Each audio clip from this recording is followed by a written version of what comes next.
Study. आज की इस वीडियो में हम लोग एफसीआईटी का लेक्चर नंबर 2 लेने वाले हैं। सबसे पहले मैं बता दूं कि लेसन नंबर 1 का कंप्लीट जो है ट्यूटोरियल फर्स्ट लेक्चर में नहीं हो पाया था, इसलिए इसका सेकेंड लेक्चर बन रहा है। इसमें कुछ इंपॉर्टेंट टॉपिक और बच गए हैं जिसको आज हम लोग कवर कर देंगे। फर्स्ट वाली जो वीडियो थी उसमें काफ़ी लंबा लेक्चर हो चुका था, इसलिए उसमें ज़्यादा हमने नहीं लिए हैं। ये सेकेंड लेक्चर है, इसके अंदर सारी चीज़ें इस बार कवर हो जाएगी। तो चलिए आज की क्लास को स्टार्ट करते हैं। तो हमने यहाँ पे सीपीयू तक बात कर लिया था कि सीपीयू क्या होता है, कैसे यूज होता है। आज के इस क्लास में हमारा सबसे पहला जो टॉपिक है वो है what is a memory. Memory क्या होती है, तो हम लोग सिंपल भाषा में समझते हैं कि मेमोरी क्या होता है। जैसे कि अगर हमारा एक घर है, या ठीक है मान लेते हैं कि हमारा एक बड़ा मकान है जिसके अंदर क्या है कि एक एक रूम है। मान लेते हैं कि हमने 4 रूम बनाए, 4 रूम को हमने कह दिया कि यह एक मकान है, ठीक है। तो उसके अंदर क्या है, मकान के अंदर स्पेस होंगे कि नहीं होंगे, होंगे ना। तो उसी तरह से मेमोरी जो होता है, मेमोरी क्या होता है, एक कह सकते हैं स्पेस या स्टोर करने का एक स्थान होता है। अब जैसे कि हमारा ये एक मेमोरी है, क्या है, एक हमारा ये मेमोरी है, ठीक है। ये टोटल जो आपको दिख रहा है, ये जो टोटल आपको भाग दिख रहा है, ये हमारा एक मेमोरी है जिसके अंदर काफ़ी सारे जो है खाने दिख रहे हैं आपको। 1 2 3 4 5 6 ये खाने आपको दिख रहे हैं। आपको फिगर में तो सेम दिख रहे होंगे, लेकिन ऐसा कुछ भी नहीं है। ये जो इसके अंदर स्पेस है वो अलग अलग स्पेस हैं। कहने का मतलब है कि अगर यहाँ पे अगर हम कोई डेटा स्टोर करना चाहते हैं जो 2 MB का है, तो वहाँ पे स्टोर हो जाएगा जो कि 2 MB लेता है। उसके अंदर अगर हमें किसी भी डेटा को अगर 10 MB का करना है तो वो 10 MB स्टोर कर लेगा, ठीक है। इसका कहने का मतलब है कि ऐसा नहीं है कि इसमें ये 2 का बना है तो ये भी 2 का होगा, ये भी 2 का होगा, ये भी 2 का होगा, ऐसा कुछ भी नहीं है। जितने भी मेमोरी के अंदर जो हमारा स्पेस होता है वो अलग अलग होता है। जैसे कि मकान है हमारा, तो हम मकान के अंदर जो रूम हम लोग डिजाइन करते हैं, कोई बड़ा करते हैं, कोई छोटा करते हैं, अपने अनुसार डिजाइन करते हैं, उसमें अपने अनुसार ये स्पेस या फिर जो भी वस्तु होती है हम रख लेते हैं। तो सेम टू सेम मेमोरी भी इसी तरह से हमारा एक क्या काम करता है, स्पेस का काम करता है।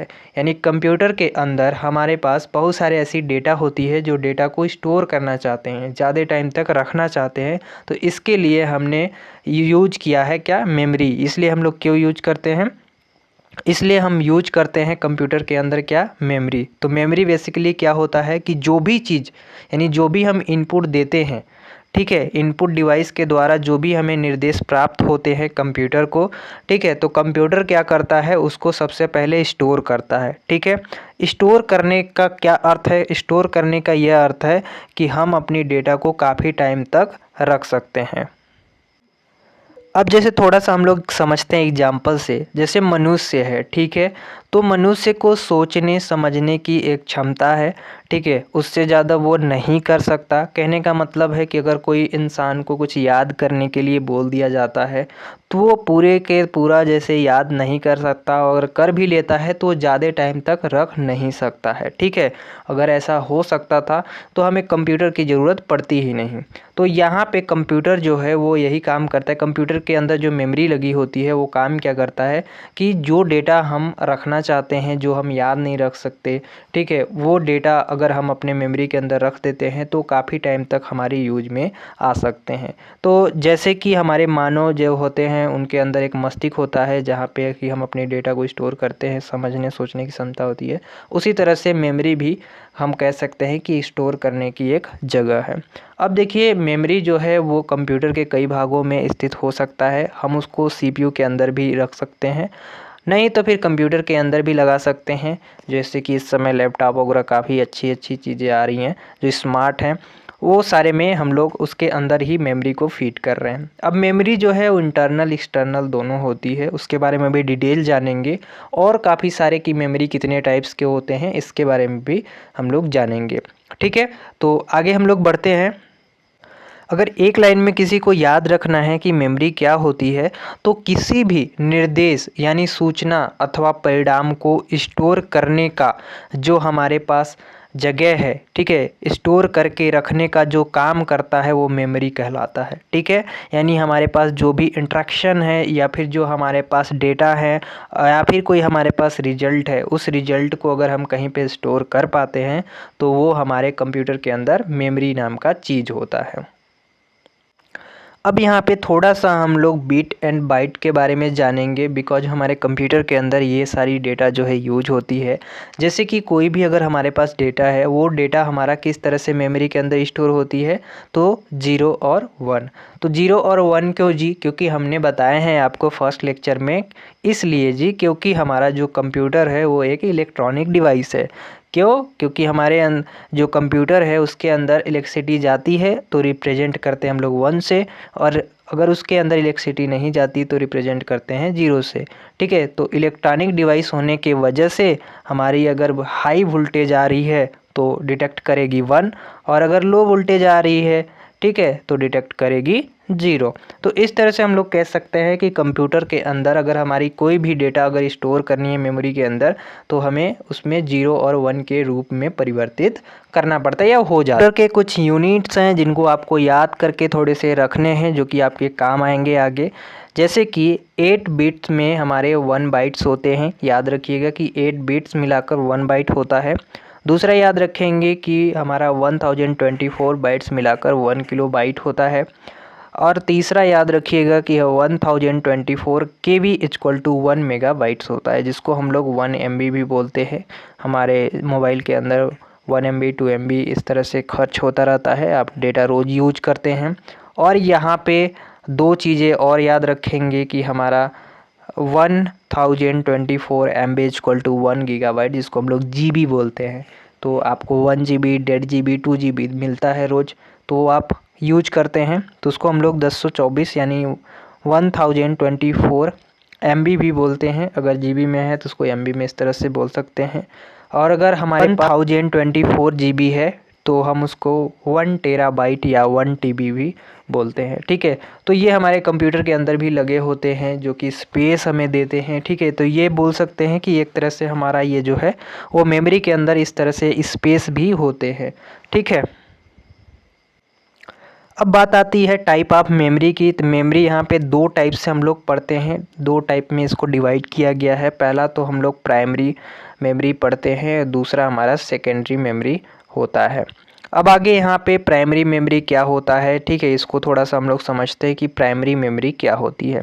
तो देखिए, हमारा प्राइमरी मेमोरी जो होती है, मेमोरी कंप्यूटर का सबसे महत्वपूर्ण भाग होता है, जहाँ पे हम अपनी डेटा एंड जो सूचनाएं होती हैं या फिर जो भी प्रोग्राम प्रक्रियाएं होती है उसके दौरान तो उपस्थित रहते हैं। यानी हम उस अपने डेटा को जो है वहाँ पे सेव कर सकते हैं और आवश्यकता पड़ने पे तत्काल उपलब्ध रहते हैं। और मेमोरी अस्थिर या स्थिर, ठीक है, मेमोरी होती है, क्योंकि इसमें लिखा हुआ जो भी डेटा होता है वो जब हमारे पास बिजली चली जाती है वो मिट जाता है, वो हमारे प्राइमरी मेमोरी में आते हैं। जैसे कहने का मतलब यहाँ पे ये है कि जो हमारे प्राइमरी मेमोरी होते हैं वो कैसी मेमोरी होती है। प्राइमरी मेमोरी के अंदर भी हम अपने डेटा को स्टोर करते हैं और सेकेंडरी मेमोरी के अंदर भी हम अपने डेटा स्टोर करते हैं, लेकिन दोनों में फ़र्क है। क्या फ़र्क है कि जब भी हमारे कंप्यूटर के अंदर इलेक्ट्रिसिटी रहती है, जब तक रहती है तब तक हमारा क्या होता है, डेटा बची रहती है प्राइमरी मेमोरी के अंदर। जैसे ही हमारी इलेक्ट्रिसिटी चली जाती है वैसे ही हमारी जो प्राइमरी मेमोरी के अंदर जो भी डेटा होती है वो क्या हो जाती है, मिट जाती है। यानी हम जब दोबारा फिर इलेक्ट्रिसिटी आएगा तो जो हमारे पास डेटा स्टोर किया था हमने वो डिलीट हो जाता है, ठीक है। तो ये हमारे प्राइमरी मेमोरी के अंदर होता है और सेकेंडरी मेमोरी के अंदर जस्ट इसका उल्टा होता है। अब जो हमारे मार्केट के अंदर जो हमें मेमोरी देखने को मिलते हैं, टाइप ऑफ मेमोरी की अगर बात करें तो रैम हो गया, ठीक है, एक रोम हो गया। अब रैम के भी 2 टाइप के मेमोरी होते हैं कि एस रैम जिसको हम लोग स्टैटिक रैम बोलते हैं, ये डी रैम हो गया जो कि आपके डायनेमिक रैम हो गए, ठीक है। अब रोम जो है, रोम जो मेमोरी है उसके अंदर भी हमारे पास 3 टाइप के मेमोरी होते हैं, जिसको हम लोग प्रोम बोलते हैं, फिर ई प्रोम होता है, फिर डबल ई प्रोम होता है, ठीक है। तो ये हमारे कुछ मेमोरी है, तो इनके बारे में पूरा डिटेल आपको नहीं लिखने हैं, बस आपको केवल मेमोरी क्या होता है और मतलब रैम मेमोरी और रोम मेमोरी के बारे में पूछता है। बाकी बात इसको जो स्टैटिक रैम हो गया, डायनेमिक रैम हो गए, या ये जो अलग आपका दिया गया है, इसका बारे में नहीं लाता। अगर इसके आप टाइप लिख देते हैं तो यही आपके लिए बड़ी बात है। तो जो हमारे प्राइमरी मेमोरी जो हम अभी पढ़ रहे थे, जिसमें कि रैम एंड रोम दोनों हमारे दो प्रकार की मेमोरी आई थी। तो सबसे पहले हम लोग रैम के बारे में समझते हैं। देखिए, हमारा जो रैम मेमोरी है, रैम को बोलते हैं रैंडम एक्सेस मेमोरी। अब ये रैंडम एक्सेस मेमोरी क्या होती है? तो रैम का यानी फुल फॉर्म होता है रैंडम एक्सेस मेमोरी, जो कि कंप्यूटर की अस्थाई मेमोरी यानी टेम्पोररी मेमोरी होती है। अस्थाई, ठीक है, अस्थाई मेमोरी होती है यानी टेम्परेरी। जैसे कहते हैं ना कि कोई हमारी टेम्परेरी वर्क है, करना चाहोगे, तो उसी तरह से हमारा जो है कंप्यूटर के अंदर जो मेमोरी होती है ये टेम्परेरी मेमोरी होती है, जो कि कीबोर्ड या अन्य किसी इनपुट डिवाइस से मिलती है। जैसे कि अगर हमारे पास एक कीबोर्ड है तो कीबोर्ड के सहारे से हम इनपुट तुरंत दे पाते हैं, वो हमारी डेटा जो है तुरंत स्टोर होती है। तो वो काम करता है हमारा रैम वाला, ठीक है। तो ये होता है रैम। आई होप कि समझ गए होंगे। बाकी बात इसमें काफ़ी सारी चीज़ें लिखी गई। में ये भी बताया गया है कि जो हमारे कंप्यूटर के अंदर जो रैम लगे होते हैं, रैम मेमोरी जो लगे होते हैं, जब कंप्यूटर के बंद हो जाने पे यानी बिजली चले जाने पे जो उनकी डेटा होती है वो क्या होती है, हमारे जो भी डेटा स्टोर रहते हैं वो मिट जाते हैं। और इसको हम लोग वोलेटाइल भी मेमोरी बोलते हैं, जो कि हमारे जो अगर क्षमता की बात करें या उसकी आकार की बात करें तो 4 MB से लेकर और आपके 256 MB तक, मानी 4 MB, 8 MB, 16 MB, 32 MB, 64 MB और 128 MB और 256 MB, ये सब इनके आकार यानी उसकी कैपेसिटी के हिसाब से उसकी क्षमता यानी कैपेसिटी हुए। यहाँ पे जो हमने रैम पढ़े थे, रैम के अंदर यहाँ पे 3 टाइप से आपको दिखाए गए हैं कि 3 टाइप से मेमोरी होती है। लेकिन आपके जो एग्ज़ाम में पूछे जाते हैं वो 2 ही टाइप से पूछे जाएंगे, या 2 ही टाइप के आपको लिखने भी होते हैं, जो कि आपको पढ़ने हैं। सबसे पहले डायनेमिक रैम और स्टैटिक रैम, ठीक है। ये सिंक्रोनस रैम है, इससे अभी आपको नहीं मतलब है, ठीक है। ये सिंक्रोनस रैम क्या होते हैं, तो आपको डायनेमिक और स्टैटिक पढ़ लेना है, ठीक है। काफ़ी सारे बात हो गई मेमोरी के बारे में। अब थोड़ा सा हम लोग मेमोरी को देख लेते हैं कि मेमोरी किस तरह से होते हैं। तो ये जो मेमोरी आपको दिख रहा है, ये मेमोरी हमारा रैम मेमोरी होता है। कुछ इस तरह से डिज़ाइन किया गया होता है हमारे कंप्यूटर के अंदर। और ये हमारा रोम मेमोरी होता है, जो कि कुछ इस तरह से डिज़ाइन किया गया होता है हमारे कंप्यूटर के अंदर, ठीक है।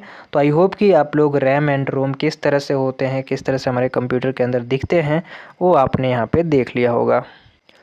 अब आगे बात करेंगे हम लोग रोम मेमोरी के बारे में। रोम का मतलब होता है रीड ओनली मेमोरी, ठीक है, इसका फुल फॉर्म होता है। अब ये देखिए, जो हमारे पास रोम मेमोरी है यह परमानेंट मेमोरी इसको बोलते हैं, ठीक है, जो कि अस्थाई होता है। वो अस्थाई था, ये अस्थाई है, यानी ये परमानेंट मेमोरी होता है। अगर आपके पास जैसे कि लाइट अगर चली भी गई तो हमारा जो डेटा है वो स्टोर रहता है, ठीक है। तो हम लोग रोम का जो कह सकते हैं कि हमारे कंप्यूटर के एक ऐसे मेमोरी है जो कि हमारे काफ़ी लंबे टाइम तक हमारे डेटा को स्टोर करके रखता है। हमारा जो रोम मेमोरी होता है वो 3 टाइप से हमने बताया। पहला तो बताया प्रोम, जिसका फुल फॉर्म होता है प्रोग्रामेबल रीड ओनली मेमोरी, ठीक है, प्रोग्रामेबल रीड ओनली मेमोरी। ई प्रोम एक हमारा होता है ओनली मेमोरी। अब ये इरेजेबल मतलब क्या होता है, जैसे कि अगर जब हमारा मेमोरी बना था तो उसमें क्या हो रहा था, केवल हम अपनी डेटा को स्टोर कर पा रहे थे, इरेज नहीं कर पा रहे थे, मतलब डिलीट नहीं कर पा रहे थे। तो ये सारे जो हमारे पास एक्स्ट्रा जो हमारे पास मेमोरी आई है, ये सारी सुविधा प्रदान करती है कि हम अपने जो डेटा है उसको हम लोग इरेज भी कर सकते हैं, ठीक है। उसी तरह से हमारा ये तीसरा ई प्रोम है हमारा, जो कि electrical programmable read only memory है। तो ये 3 टाइप के हमारे पास मेमोरी हैं। तो एक हमारा जो टॉपिक था मेमोरी का, जिसमें से कि काफ़ी ज़्यादा क्वेश्चन आता था, तो वो सारा का सारा हमने बता दिया आप सभी को, ठीक है, कि मेमोरी क्या होता है, कंप्यूटर के अंदर कहाँ पे कैसे स्टोर होते हैं, साथ ही साथ कौन कौन से उसमें मेमोरी होते हैं, कई टाइप के मेमोरी होते हैं, कौन से पूछे जाते हैं। अब हमने CPU के बारे में तो आपको समझाया ही है कि सेंट्रल प्रोसेसिंग यूनिट होता है, ठीक है।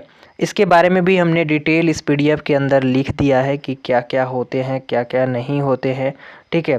जो हमारा सेंट्रल प्रोसेसिंग यूनिट सीपीयू होता है वो हमारे कंप्यूटर का सेंट्रल भाग होता है या सेंट्रल कंपोनेंट होता है, ठीक है, जो कि हमारा माइक्रो प्रोसेसर या प्रोसेसर भी कहा जाता है इसको, जो कि मस्तिष्क की तरह हमारे कंप्यूटर के अंदर होने वाले सभी कार्यों को कंट्रोल करने का वर्क करता है।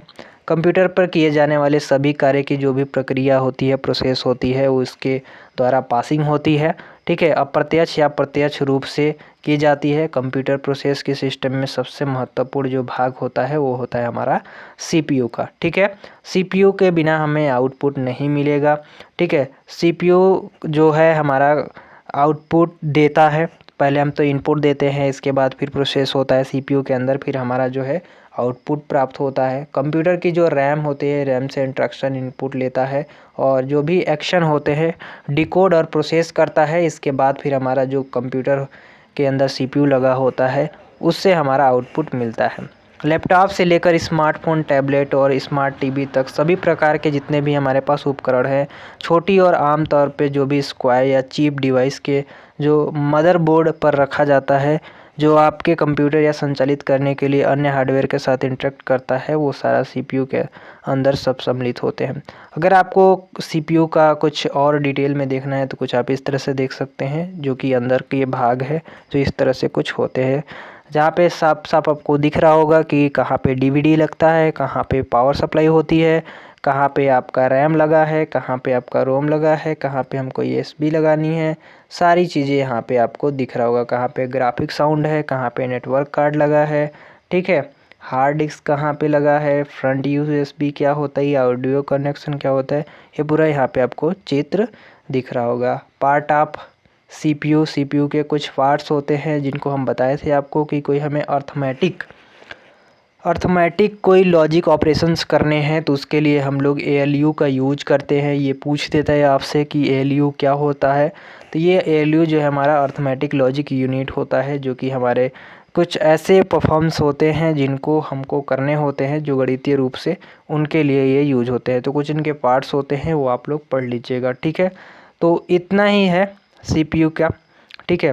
एक हमारा प्रिंटर है कि प्रिंटर पूछ देता है कि प्रिंटर क्या होता है, तो आप लोग सभी लोग जानते हैं कि हम प्रिंटर के हेल्प से क्या करते हैं, प्रिंट कर पाते हैं, अपने किसी भी चीज़ को आउटपुट ले पाते हैं इससे, ठीक है। तो प्रिंटर जो हमारा होता है वो एक ऑनलाइन आउटपुट डिवाइस होता है जो कि कंप्यूटर से प्राप्त जानकारी को कागज़ पर छापता है और कागज़ पर आउटपुट प्राप्त कर प्रतिलिप्त हार्ड कॉपी, ठीक है। कंप्यूटर से जानकारी का आउटपुट बहुत तेज़ी से मिलता है। आवश्यकता से महसूस की गई जानकारी को हम लोग क्या कर लेते हैं, प्रिंट करके स्टोर कर लेते हैं, ठीक है। तो प्रिंटर हमारा बेसिकली क्या करता है कि हमें जो भी चीज़ें हमें आउटपुट लेना है उसके वो कागज़ पे छाप देगा और हम उसको यूज कर लेते हैं। तो कुछ ये है अब प्रिंटर के बारे में। आई होप कि आप लोग समझ गए होंगे कि प्रिंटर के बारे में आपको क्या लिखने हैं आपके एग्ज़ाम में। इतना ही था फर्स्ट लेसन में, इससे ज़्यादा आपके क्वेश्चन नहीं पूछे जाते हैं। सेकेंड लेसन हम लोग स्टार्ट करेंगे डेटा रिप्रेजेंटेशन का, जिसमें हम लोग बाइनरी को कैसे डेसिमल में चेंज करते हैं, डेसिमल को कैसे हम लोग ऑक्टल में चेंज करते हैं, ठीक है। ये सारी जो चेंज होती है वो हम लोग सीखेंगे सेकेंड चैप्टर में। आज के लिए बस इतना ही, तब तक के लिए till then keep learning and keep exploring.